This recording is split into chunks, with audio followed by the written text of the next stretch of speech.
Hey, what's going on, everybody? It's Chris with Inside the U. Thanks for stopping by.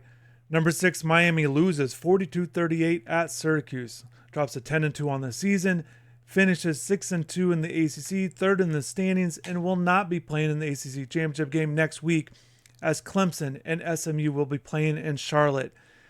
Before I get into the game, and there's a lot to talk about offensively, certainly defensively, and some other key parts of the game that I really want to discuss and also get your thoughts. So, definitely on this game, drop in the comments below. Let me know what you think about this game, the season, just everything that you're kind of thinking right now, because I'm sure it's all over the place. Before I get into the game, I do want to talk about my overall thoughts on where this team is and how they finished and the disappointment of not being able to go to Charlotte. Look, they started the season 9-0. Felt like everything was going well for the most part. There were close wins in there. You overcame some games where you trailed by double digits. But because of how the offense was playing, there was a lot of excitement. You're leading the country in yards per game, leading the country in scoring. You got a quarterback in a Heisman Trophy campaign with Cam Ward, putting together the best statistical offensive season in Miami school history with his yards and touchdowns, everything that he was doing. You felt really good, and you felt like this was a team that certainly could win the ACC title, the first in school history, which would be an accomplishment. It's not the ultimate accomplishment, obviously, but with where this program has been and not being able to get to the ACC title game nearly enough, the only one other time, I thought winning an ACC title would have been great. I also keep thinking back on Cam Ward's comments, going into the game. It felt like he said that they've got nothing to lose. I disagreed with it then, I disagree with it now, and hopefully they didn't lose everything. But I thought when watching the game, I felt like that this wasn't a team that played like they had a lot to lose. I didn't see the sense of urgency that you needed to see in a game like this, particularly on the defensive side of the ball.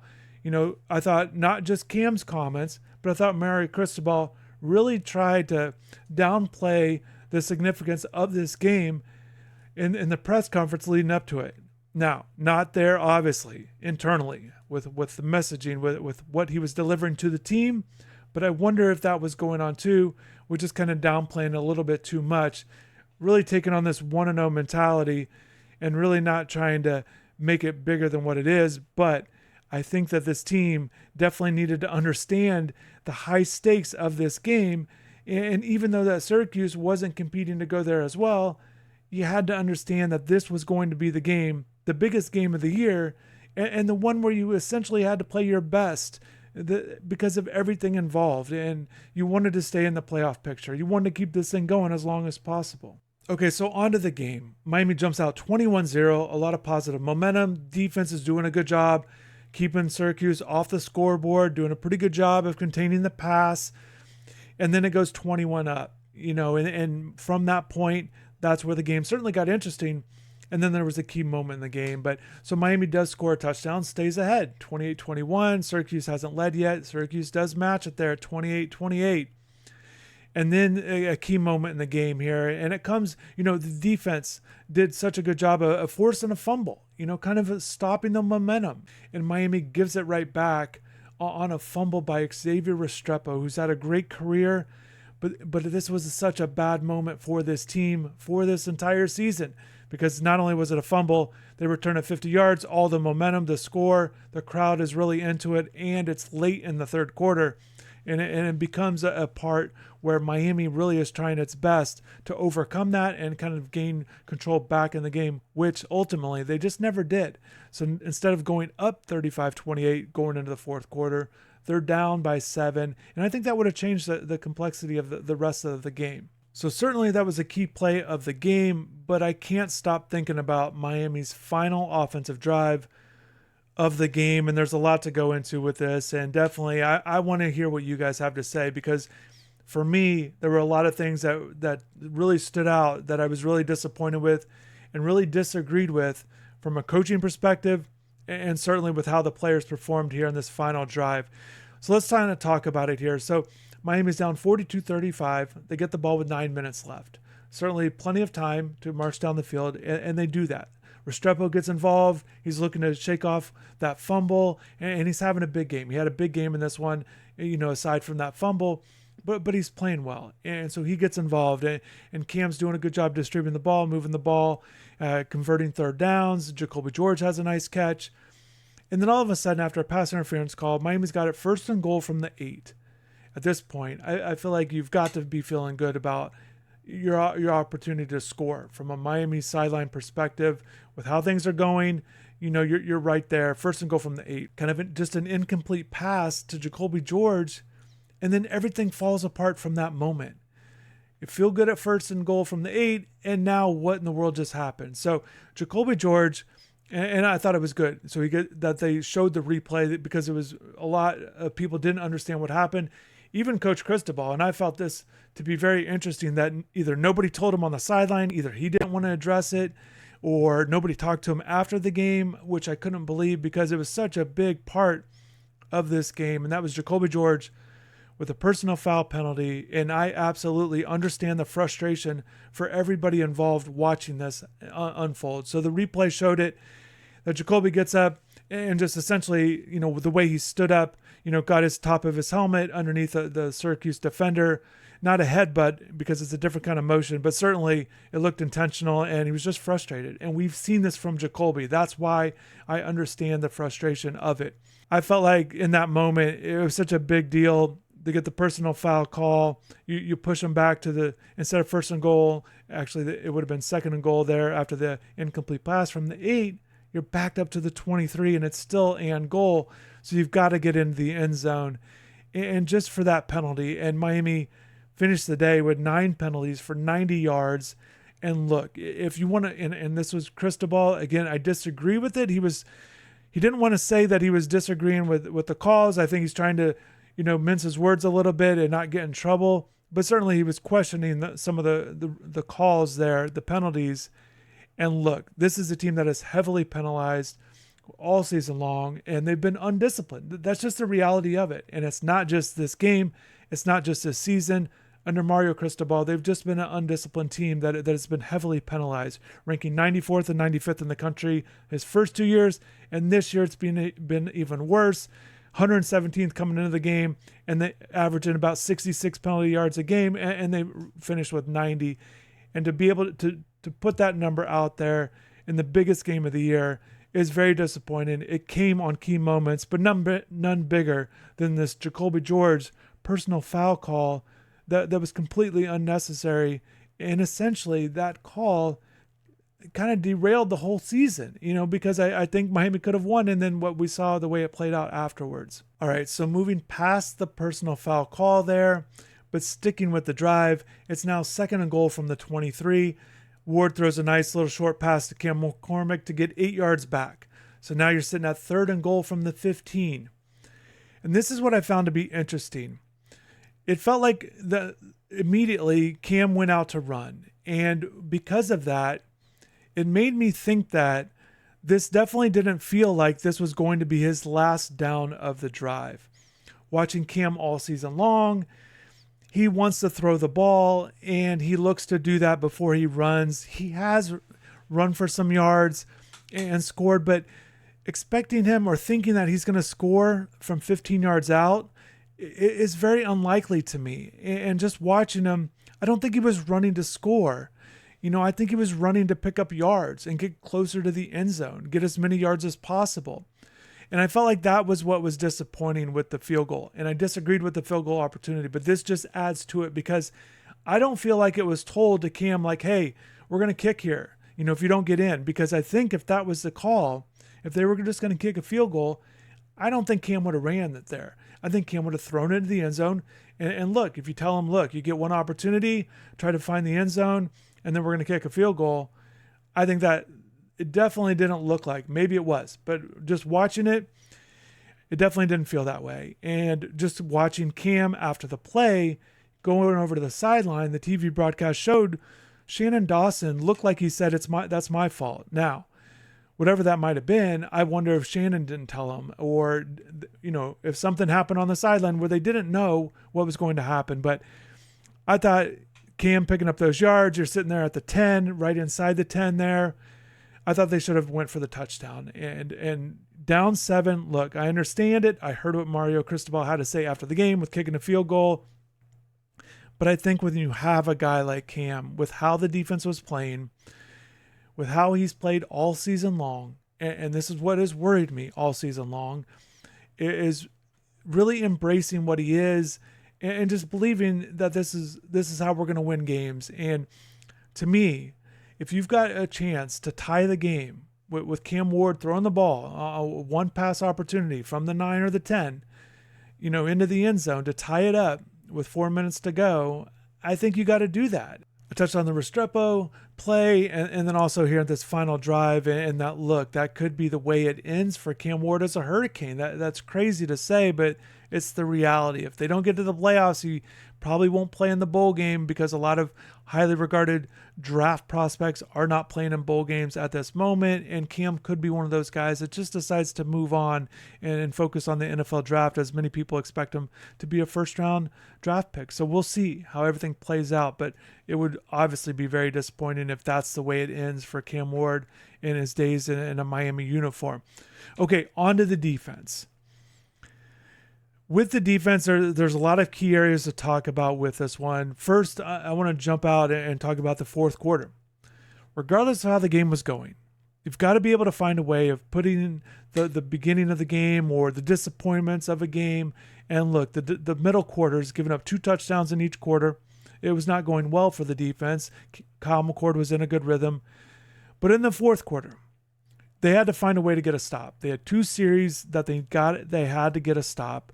They allowed a touchdown drive on the first one, and then the second one, they let Syracuse run out the final 4 minutes there, and they didn't get the ball back as they allowed 4 first downs there on that final drive. Ahmad Moten with a huge penalty on the offsides call there. And the defense wasn't able to get a stop in crucial situations there in the fourth quarter. I thought that was big. Again, the totality of the whole game wasn't going well, but you've got to be able to find a way to make plays, and especially when you definitely needed to step up to keep everything, alive, all of your hopes to win an ACC title and the college football playoffs. You had to find a way, to put, regardless of how things were going before, you had to get that stop. They didn't do that. And I thought that was big. I thought that was a big disappointment for the defense. Another key area where I thought Miami's defense really faltered in this game was third down defense.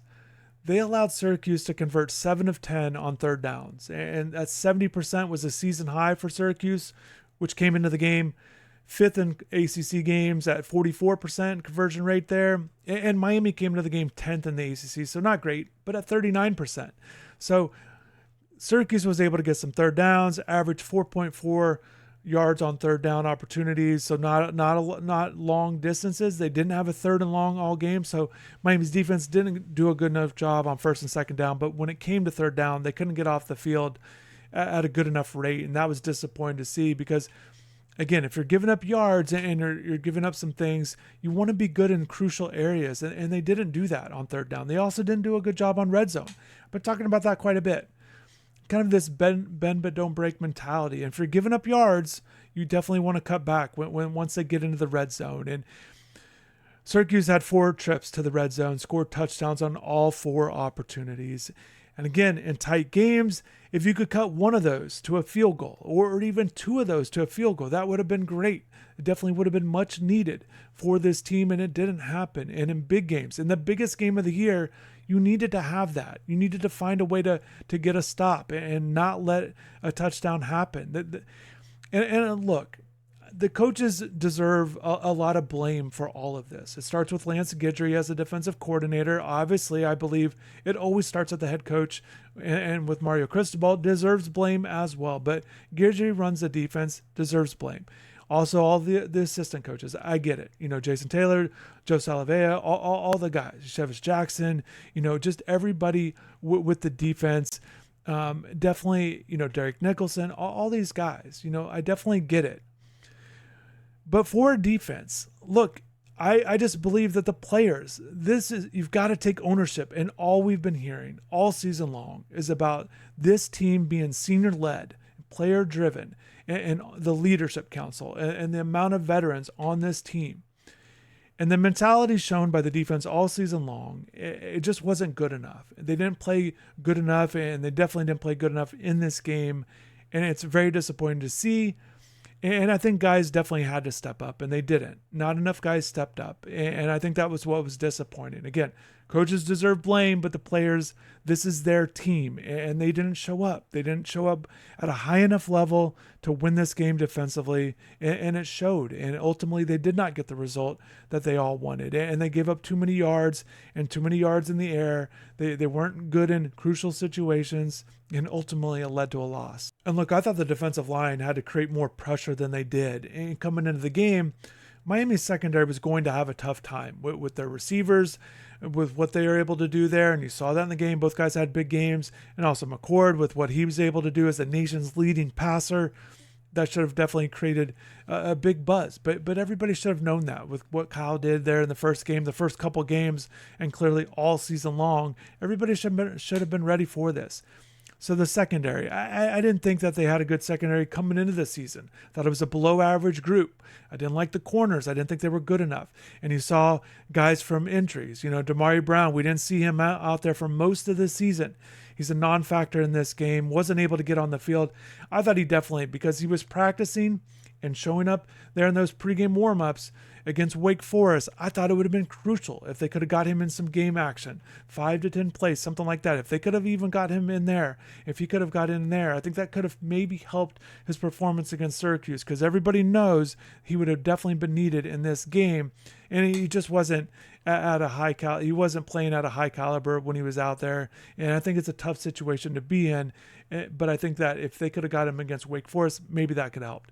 O.J. Frederick really struggled, man-to-man coverage. Darryl Porter gives up a couple touchdowns, really struggled. I think both those guys had a tough time. And the safeties, we've talked about them all year. But I thought the defensive line had to create more pressure than they did. It would have definitely helped out the secondary a little bit more. And I think with the guys on the defensive line, they needed to really take control of this team, of this defense. Those are the guys, a lot of veterans on that group. Those guys have made plays in their careers. A guy like Ruben Bain, a really tough season for Ruben with the injury early, played well against Louisville, but after that, he's just not been great.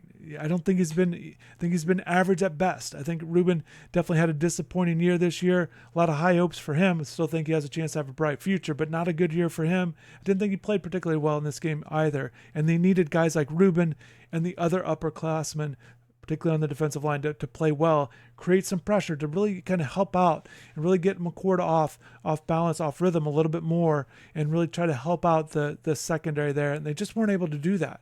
A little bit early, but for the totality of the game, just weren't able to do that. Not good enough. And offensively, look, Miami put up another 500-yard effort. Cam Ward was efficient, 349 yards, 2 touchdowns, good quarterback rating. The running game goes for over 150. I thought it was good that they started to pass a little bit more. Sometimes I think they stick to the run a little bit too much. But in a game like this, look, they're trying to control the clock. They're trying to, keep Syracuse's offense off the field, certainly. And Miami's offense in this game scored at least 7 points in every quarter. And you want to do that as an offense. And that's good they did that. Really can't complain about the offense because of the amount of yards, the amount of points they put up. That was impressive. They did have key moments. Now, the Restrepo fumble was certainly a big one, the biggest play of the game, I felt like.